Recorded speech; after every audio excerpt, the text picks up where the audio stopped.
Բարեկալուսի վիլնետ տաղավարում հյուրընկալել եմ բժշկական գիտությունների դոկտոր, պրոֆեսոր, առողջապահության կազմակերպիչ Արա Բաբլոյանին։ Բարև ձեզ։ Շնորհակալ եմ հրավեր ընդունելու համար, պարոն Բաբլոյան, ձեզ հետ զրուցելու ենք առողջապահության համընդհանուր ապահովագրության համակարգի մասին, որը հունվարի 1-ից ներդրվել է Հայաստանում եւ արդեն գործում է։ Մարդիկ արդեն ապահովագրավճարներ են վճարում դրա համար եւ շատերի համար անհասկանալի է դերևս ինչպես է գործելու այդ համակարգը եւ արդյոք այն լինելու է ավելի լավը, քան մինչ այդ գործող մասնավոր ընկերություններ, որ բազային այդ փաթեթները տրամադրում էին մարդկանց, որոնք դրա կարիքն ունեին եւ վճարում էին դրա համար։ Ասացեք, խնդրեմ, այն ձևով ինչպես հիմա ներդրվում է այդ համակարգը, հա, մի փոքր հապճեպ,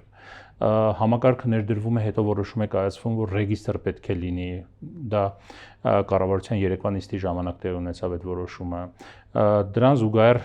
համակարգը ներդրվում է, բայց համակարգի հետ կապված որոշակի գործիքակազմեր հետո են ներդրվում, նոր օպերատորներ կարող են ընտրվել եւ այլ եւ այլ։ Ինչու է այսքան հապճեպ եւ ինչ կարող եք ասել այս ռեֆորմի մասին։ Արդյոք պետությունը պատրաստ է, համակարգը պատրաստ է ձեր տեսանկյունից, բժշկի տեսանկյունից։ Մի փոքր երկար պետք է բացատրեմ, որովհետև ձեր հարցը շատ լայն է։ Խնդրեմ։ Բայց դուք հստակ դրեցիք ձեր շեշտերը խնդիրների վրա։ Խնդրեմ։ Նախ ասեմ, որ իհարկե խնդիրը այս համընդհանուր ապահովագրության, ընդհանրապես առողջության ապահովագրության,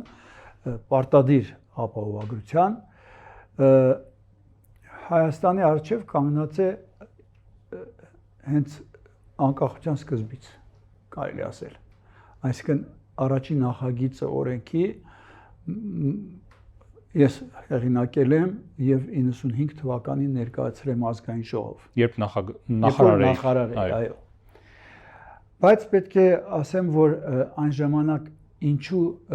որոշվեց, որ չգնանք այդ քայլին, քանի որ կառավարությունը ինքը ուներ մտավախություն, որովհետև տնտեսությունը փլուզված էր, գիտեք, շատ դժվար էր տարիներին, պատերազմ էր, դժվարություններ կար եւ այդ ժամանակ որոշվեց, այո, ստեղծել համակարգ, որը նման է ապահովագրությանը, բայց ապահովագրությունը իր վրա կվերցնի պետությունը իր պետական բյուջեով վճարելով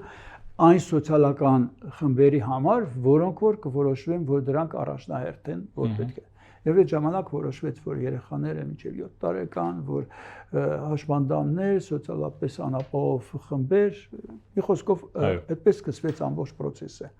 Եվ կարելի է ասել 95 թվականից աստորեն մինչև 25 թիվը, այսպես 30 տարի այդ խնդիրը կանգնած էր մեր երկրի առջև, մեր կառավարությունների առջև, նախարարների առջև, եւ նույնիսկ երբ որ ես 10 տարի անձնաժողովի նախագահ էի, նույնիսկ այն ժամանակ դեռ այսպես չունեցանք խիզախություն այս քայլին գնալու։ Սա շատ պատասխանատու քայլ է։ Դուք ճիշտ եք ասում, ինքը շատ լուրջ քայլ է, շատ պատասխանատու քայլ է, շատ բազմակողմանի պատրաստվելու եւ պատրաստ լինելու խնդիր է, բայց ձեզ ասեմ, որ թիմը, որը աշխատում է, ինքը ունի փորձառություն, որովհետեւ պագը, որ ստեղծվեց այն ժամանակ արդեն պետպատվերի համակարգը։ Այո, պետպատվերի համակարգը։ Ինքը հենց ստեղծվեց ճիշտ ապահովագրական ընկերության, ապահովագրական հիմնադրամի կարգավիճակով։ Նույնիսկ ես ձեզ ասեմ, երբ որ ես ստեղծում էի այդ պագը, ես իրեն ստեղծեցի նախարարությունից դուրս։ Ինչու՞, որովհետև ես գտնում էի, որ նախարարը ինքը քաղաքականություն է անում, ում պետք է հասնեն այդ վճարները պետական բյուջեի, իսկ ֆինանսավորումը ինքը գալիս է արդեն անկախ այն մեխանիզմներով, որոնք որ դու մշակել ես եւ ներես դրել։ Եվ իհարկե հետագայում հետ եկավ դեպի համակարգ, այդ ուրիշ խնդիր է, բայց ամեն դեպքում ուզում ասեմ, այս խնդիրը կախված էր մեր առջև։ Եվ բայց ասեմ, որ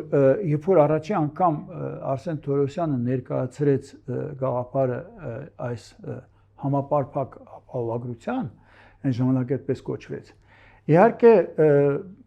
Դրանից հետո շատ աշխատանքներ իրականացվեցին եւ շատ-շատերը մասնակցեցին։ Միանգամից ասեմ, որ ես չեմ կարող ունենամ մի դիրք, որով որոշեմ, որ միայն պետքա քննադատեմ, որովհետեւ ես գտնում եմ, որ որպես բժիշկ, որպես քաղաքացի եւ որպես առողջապահության կազմակերպիչ հավասար պատասխանություն եմ կրում անկախ նրանից, թե որ նախարարը կամ որ կառավարությունը դա որոշեց, ինչու, որովհետեւ ինքը այնքան բարդ է եւ նրանք, ովքեր որ ունեն հնարավորություն մասնակցելու, աջակցելու, պարտավոր են աջակցեն։ Դրա համար այսօրվա մեր հարցազրույցից շատ բան է կախված։ Եթե մենք փնովենք միայն ու չցույց տանք ուղիները, ինչով պետք է աջակցել, որպեսզի կայանա, կտուժի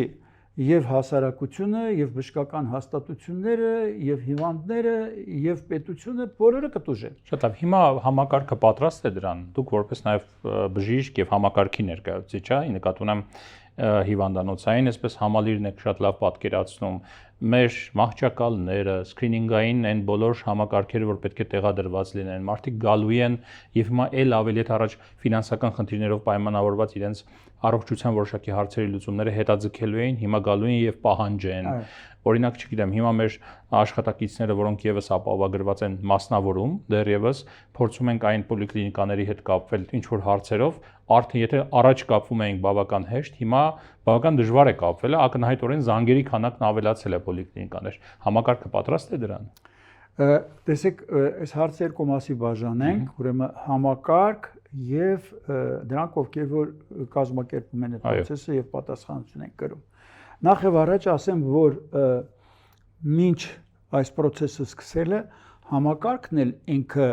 մոբիլիզացվեց։ Մենք ստեղծեցինք Հայաստանի բժշկական հաստատությունների միություն եւ այո, հենց նախարարի հետ հանդիպան ժամանակ,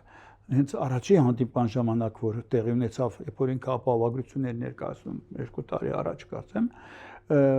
որոշվեց, որ ստեղծենք այս համակարգը, այս միությունը, որովհետև իրականում նախարարությունը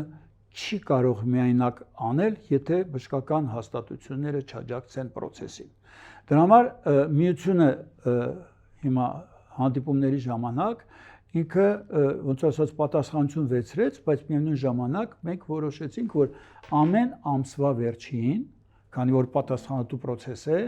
մենք պետք է հանդիպենք նախարարության հետ եւ նախարարի հետ եւ ամփոփենք անցած ամիսը ինչ դժվարություններ կա եւ ինչպես պետք է շտկենք։ Այսինքն ակտիվ կապի մեջ եք։ Այո, այս անընդհատ բազմաթիվ հանդիպումներ են եղել։ Միևնույն ժամանակ, տեսեք, ես երեք շատ ուշադիր նայում էի ձեր հարցազրույցին եւ նախարարը նշեց այնտեղ, որ տեխնոլոգիաների հաշվին կրճատվել են կոյկաօրերը, ավելի ազատվել են տեղեր եւ այլ եւ այլ։ Այո, մենք ունենք ամենամեծ խնդիրը, դա նա է, որ 65 տարեկանից բարձրը հիմա պետության բյուջեի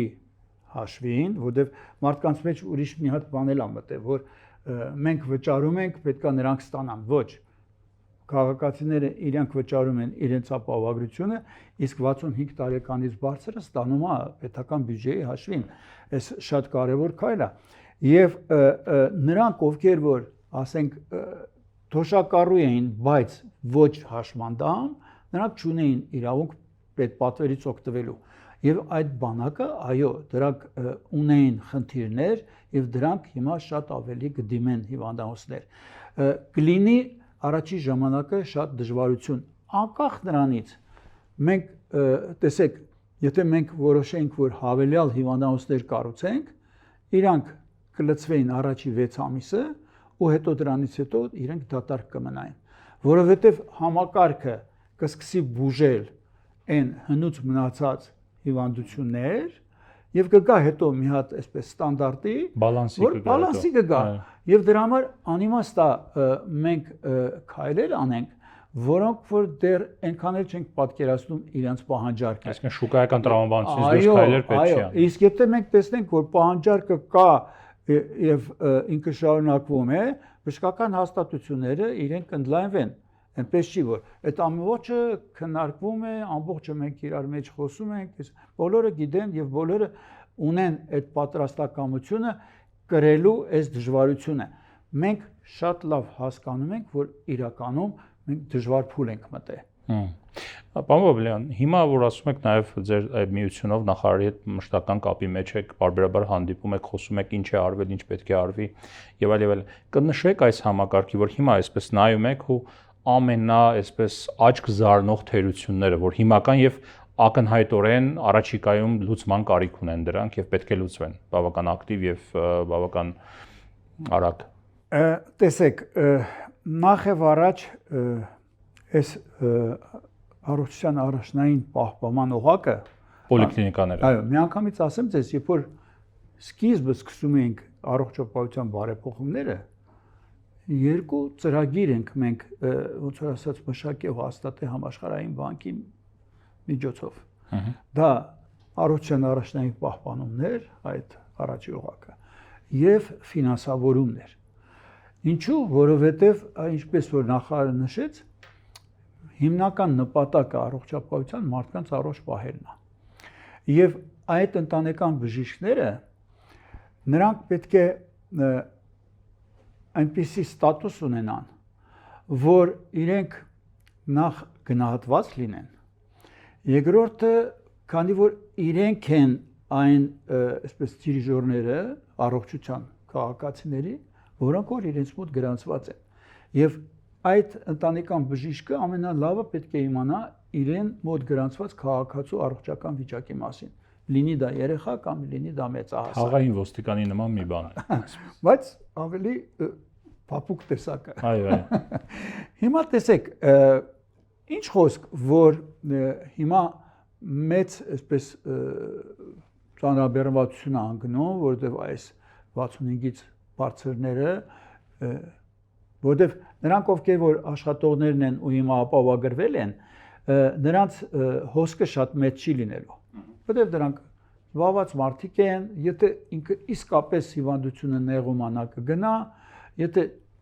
երբ որ ապահովագրություն չկար, էլի ինչ որ չափով դրանք գնում էին, որովհետև վճարովի գնում էին, բայց եթե ինքը այդքան շատ խնդիր չունի, ինքը չի շտապելու։ Հիմնականում այդ 65-ից բարձրներն են։ Երկրորդը իհարկե մյուս համակարգերը, որոնք զուգահեռ պետք է աշխատեն, ամբողջ այդ ինֆորմացիայի ստանալը, փոխանցելը, արմիդը, բան, այդ ամբողջը ընկնում են խիստ ծանրաբեռնվածության մեջ։ Բայց ժամանակ է պետք։ Եթե նույնիսկ, այո, ինձ որ հարցնեք, եթե օրենքը ընդունվել է դեկտեմբերին, ես կասեի գոնե առնվազն մենք մարտի 1-ից սկսենք, խոսքի օրինակ։ Կհայտարարեի, մի քանի ամիս ուշ։ Այո, հունվարի 1-ից կհայտարարեի, թող մարդիկ սկսեն իրենց վճարումներն անել, իրենց վճարումները չէր կորի, մարտի 1-ից սկսենք, մեկը մյուս տարվա մինչև մարտի 1-ը իրենց վճարումները ուժի մեջ էր, այսինքն իր ապահովագրությունը 1 տարի։ Բայց ինչևից է, սկսել ենք, չպետք է մենք նահանջենք, մենք պետքա գնանք առաջ, որպեսզի կարողանանք հաղթահարենք այն դժվարությունները։ Եթե նույնիսկ մարտի 1-ից սկսեինք, միևնույնն է, այս դժվարությունները մեր առջև կանգնած էին լինելու։ Ճիշտ է, գուցե մի քիչ ավելի այսպես որոշ դետալներ պատրաստած կլինեինք,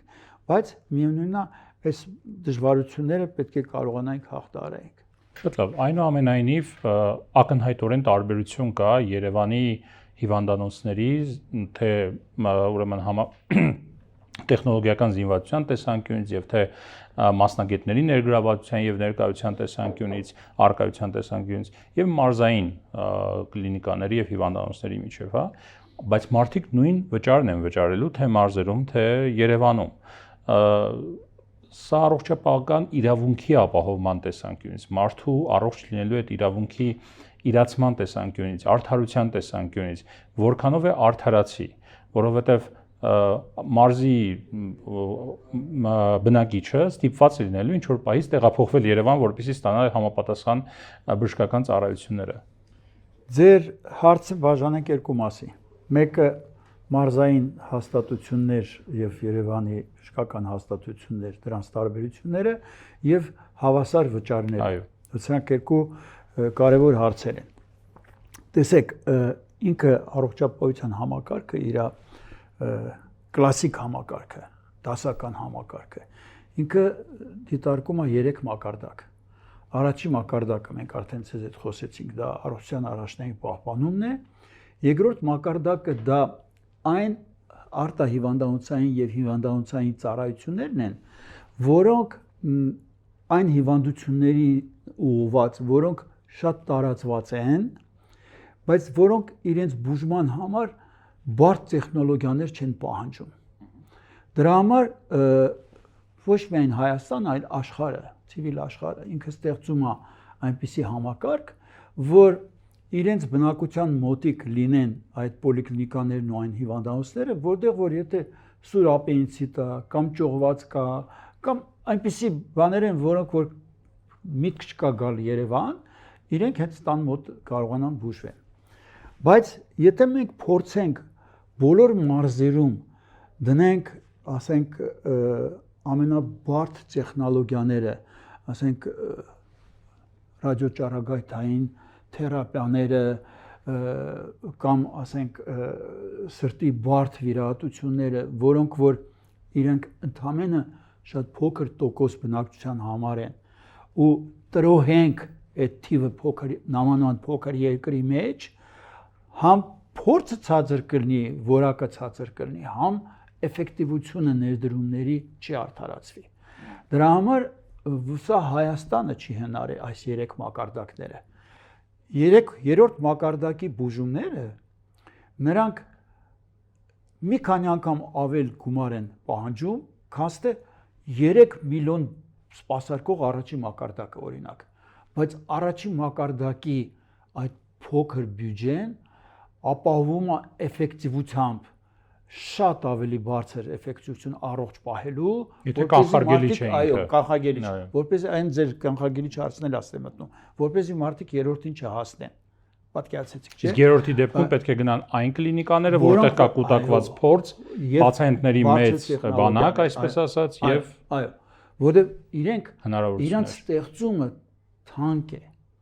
Ինքը ոչ միայն սարքով է թանկ, այլ մասնագետի գիտելիքով է թանկ, բայց մասնագետի գիտելիքն էլ գալիս է նրանից, որ այդ բոլոր պացիենտները այդտեղ են բուժվում, ամբողջ փորձը։ Հիմա դուք պատկերացրեք, որ ասենք Նոր Մարաշը որպես կարդիոլոգիայի կենտրոն տրոհեք ու բաժանեք չնայած զարգացման հետ մեկտեղ, երկրի զարգացման եւ տնտեսության հետ մեկտեղ սկսում են առաջանալ երրորդ մակարդակի էլեմենտներ արդեն մարզերում։ Մենք արդեն ունենք մարզերում, օրինակ, կորոնարանոթների ստենտավորման հնարավորություններ, թե Գորիսում, թե Գյումրիում, թե ասենք պատկերացրեք։ Այո, աշխարհագրական որոշակի ենթադրում եմ բնակլիմայական պայմաններից ելնելով էլ։ Էսա հարցը։ Դրա համար այդտեղ անարդարություն չկա, այդտեղ կա ճիշտ կազմակերպել, ոնց որ ասած, առողջապահության։ Ինչ վերաբերվում է նույն չափի գումարին, ես ոչ միայն կասեի մարզն ու Երևանը, ապա քիչ այսպես վաստակ, քիչ եկամուտ եւ շատ եկամուտ ստացողներ, այո։ Ես կարծում եմ դրան դեռ կանրադառնան մի քանի տարի հետո։ Պետք է 1-2 տարի մենք տեսնենք, թե ծախսերը եւ հավաքված գումարները ինչպես են փոխհարաբերվում եւ դրա համար էլ կառավարությունը ինչ արեց։ Հիմա ինքը աջակցում է մի մասը փաստորեն վերցնում է իր վրա այն ցածր եկամուտ ստացողներին, որպեսզի կարողանա այդ տարբերությունը, այսինքն թիվը նույնն է, բայց մարդու վճարը տարբեր է։ Այսինքն բարձր ստացողը այդ աջակցությունը չի ստանում, ինչ որ ցածր ստացողն է ստանում, էլի։ Այստեղ էլ բանա։ Այո, պարոն Բաբլյան, տեսեք, բյուջեի հետ կապված նախարարություն նախատեսված է տարեկան, եթե չեմ սխալվում, 220-ից 300 միլիարդ դրամ այս ապահովագրության հետ կապված ծախսերը փակելու համար։ Բյուջեն այդքան է կազմելու։ Համաշխարհային բանկի տվյալներով պետք է լինի մոտավորապես 1.2 միլիարդ, որպեսզի այդ համընդհանուր ապահովագրական համակարգը սկսի հավուր պատշաճի գործել։ Պետպատվերի պարագայում մենք ունեինք, եթե չեմ սխալվում, 80 միլիարդ դրամանոց բյուջե եւ շատ ուղղություններով, այս հարցը նախարարին էլ եմ ուղղել իհարկե, շատ ուղղություններով տարեսկզբին, տարվա կեսին բյուջեն ավարտվում էր, ավարտվում էին հատկացված գումարները, հետազոտությունները մարդիկ գնում էին, հետ էին վերադառնում իրենց այդ հետազոտությունները, այդ սպասարկումը չէին ստանում։ Հիմա մտավախություն կա, որ այս բյուջեն կհերիքի եւ ընթացքում կարող է ինչ-որ ավարտվել տարվա կեսին կամ տարեվերջին, հատկապես այդ ամենասկզբի այդ մեծ գրոհը, որ տեղի ունենա հիվանդանոցներ, հա, եւ ինչ անել ավարտելու դեպքում կարող է լինել այնպես, որ ապահովագրավճարները թանկանան, կարող է լինել այնպես, որ չգիտեմ, հավելյալ բյուջե հատկացվի։ Տեսեք, դուք հիշում եք, ես ասացի, որ մենք ամիսը մեկ պետք է հանդիպենք, բայց առանց մեր հանդիպելու էլ նախարարությունը ունի հետևյալ գործիքները, որ եթե ընթացքում տեսնում ենք, որ կա շատ դիմելություն, ապա հերթագրման մեխանիզմը մտնում է պլանային դեպքերի համար եւ խնայվում է գումարներ անհետաձգելի համար։ Դեռ երբեք չի եղել, որ անհետաձգելին մերժվի, ինչու, որովհետեւ եթե դու ճիշտ ես ժամանակին, այսպես ասած, արձագանքում process-ին, իսկ սրանից 10-15 տարի առաջ շատ ավելի դժվար էր, ինչու, որովհետև էլեկտրոնային այս հնարավորությունները չկար, այս ամբողջ արագ ինֆորմացիայի ստանալու, մշակելու հնարավորությունները չկար։ Հիմա այս Արմեդի հնարավորություններով եւ ՊԱԳ-ի հիմա էլ արդեն ապահովական այդ հիմնադրամի ամբողջ այդ իրանց ծրագրերով,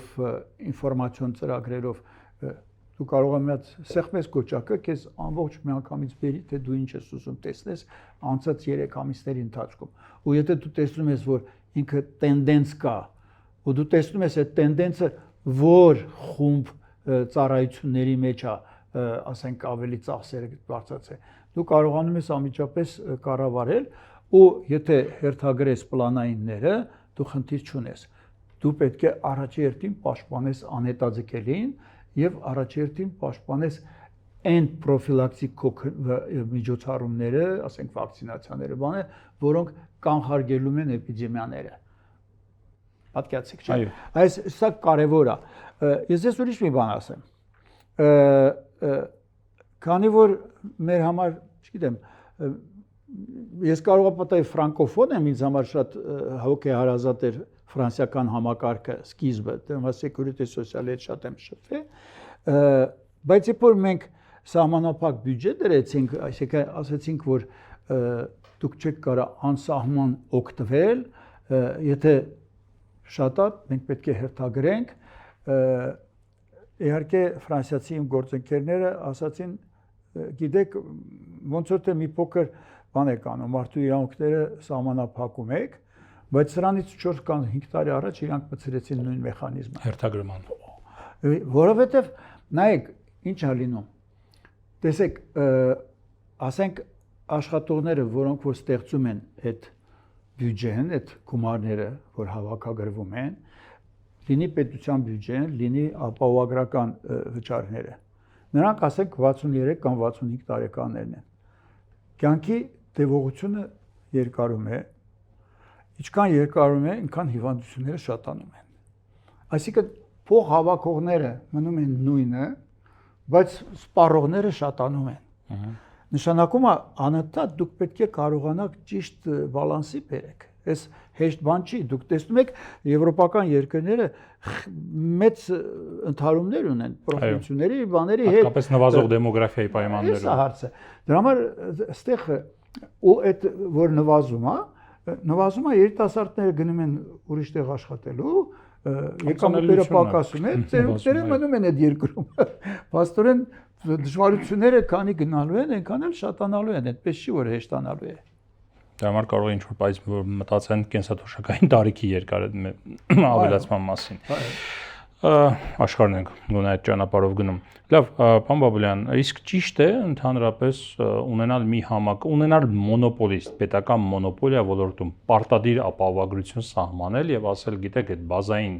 փաթեթները պետք է տա պետական հիմնադրամը, դուք պետք է վճարեք անպայման այնտեղ, իսկ եթե ուզում եք ավելի մեծ փաթեթներ, գնացեք մասնավոր ապահովագրական ընկերություններից օգտվեք։ Սա ճիշտ մոտեցում է, սա շուկայական տրամաբանությունը խաթարող մոտեցում չէ, թող լիներ, ինչու չլիներ պարտադիր, բայց լիներ ընտրության հնարավորություն, մարդը կամ օգտվեր պետական հիմնադրամի տված այսպես փաթեթից կամ մասնավորից։ Տեսեք, այստեղ էլ երկու բան կա։ Այդտեղ էլ բավականի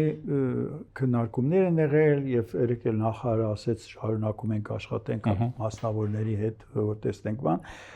Ես էլ իմ զրույցների ժամանակ նախարարի հետ ոնց որ կարծիքներս հայտնել եմ, որ պետք է կարողանանք, որ իրենք շատ, այսինքն քաղաքացին մի պատուհանից օգտվի, ոնց որ ասած, որ ինքը ոչ թե դիմի այստեղ ամենտեղ, ասենք ինքը։ Բայց խնդիրը հետեւյալն է, տեսեք, արդյոք դուք կարծում եք, որ մասնավորները կսիրեին գնային 65 տարեկանից բարձր ապահովագրեին։ Ամեն ապահովագրական ընկերություն ինքը առաջերտին ֆինանսական ընկերություն է։ Ինքը իր ֆինանսական շահույթներն ու իր բաներն է նայում։ Եվ ինչքան երիտասարդ, ինչքան քիչ հիվանդացող, այնքան լավ կլիենտ է ինքը համարում։ Դրա համար շահույթը բարձր է։ Այո, դրա համար ցիվիլ երկրները իրենք ստեղծում են բազային փաթեթ, որով վերցնում են ամենայն վտանգավոր հատվածը առողջապահության ու դրանով իրականացնում են այդ ծածկույթը։ Ասում են, այ ես որպես պետություն ձեզ հետ միասին քաղաքացիներ անում եմ այս ծրագիրը, ձեզ երաշխավորելով այս փաթեթը, որ գոնե դուք երաշխավորված եք, որ եթե տրավմա կունենաք կամ, չգիտեմ, ինսուլտ կլինի կամ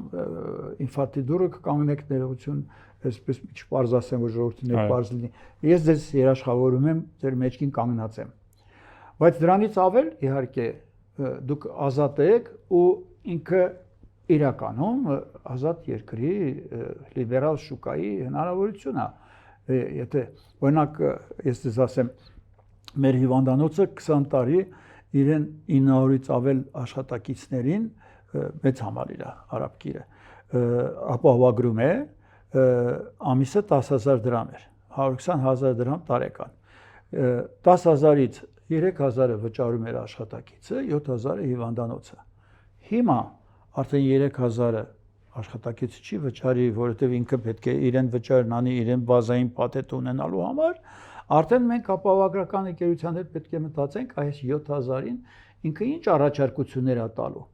ինչ փաթեթներ է առաջարկելու, որպեսզի գործատուն հետաքրված լինի իր աշխատակցի համար, որ նա ունենա ավելի լավ պայմաններ, քան թե միայն այս բազային փաթեթն է։ Կանխատեսում եք մեծ հերթեր Հայաստանի պարագայում եւ ինչպես կառավարել այդ հերթերը, որ այո, կլինեն հիմա հերթեր, դրանց գնահատականը կտանք առաջիկա 3, 6, 9, 12 ամիսներում, որովհետև եթե մենք առաջի 3 ամսում կտրուկ որոշում ընդունենք, չի լինի, մենք պետք է որոշումներ ընդունենք, ոնց անենք, որպեսզի բանենք, աջակցենք, որպեսզի ավելի նպաստենք, սպասարկենք։ Գուցե բժշկական հաստատությունները մի քիչ ավելի հերթապաների թիվը կավելացնեն, այս կանեն մյուսը։ Այս ընթացիկ գործունեություն է։ Դրա համար էլ հենց մենք շատ արագ ստեղծեցինք այդ միությունը, որպեսզի կարողանանք համագործակցենք։ Իսկ հիվանդանոցները այս ընթացքում հատկապես մասնավորները ավելացրել են իրենց հզորությունները, ակնկալելով, որ կլինի ավելի մեծ պացիենտների թիվ, հոսք դեպի իրենց հիվանդանոցներ, չգիտեմ, որպեսզի կարողանան սպասարկեն նրանց։ Տարբեր հիվանդանոցներ տարբեր ձև են այդ հարցին մոտենում, որտեղ ազատ մրցակցություն է, գիտեք, նրանք ովքեր որ հեռատես են, նրանք անշուշտ պետք է ավելացնեն, որովհետև նրանք պետք է իմանան, որ վստահ են, որ ավելացրել են, որտեղ իրենք գիտեն, որ այդ մարդիկ գալու են։ Դուք ավելացրել եք։ Դե մերը հիմնականում ավելի մանկական հատվածն է ու ինքը շատ չի փոխվում, իհարկե, բայց մյուս կողմից ասեմ, որ այն մասով, որ մենք մեծերին սպասարկում ենք, այո, մենք դրա շուրջ մտածում ենք։ Շատ լավ, շնորհակալ եմ զրույցի համար։ Սիվիլենտ տաղավարում ես զրուցեցի Արա Բաբլոյանի հետ։ Առողջ եղեք, կհանդիպենք։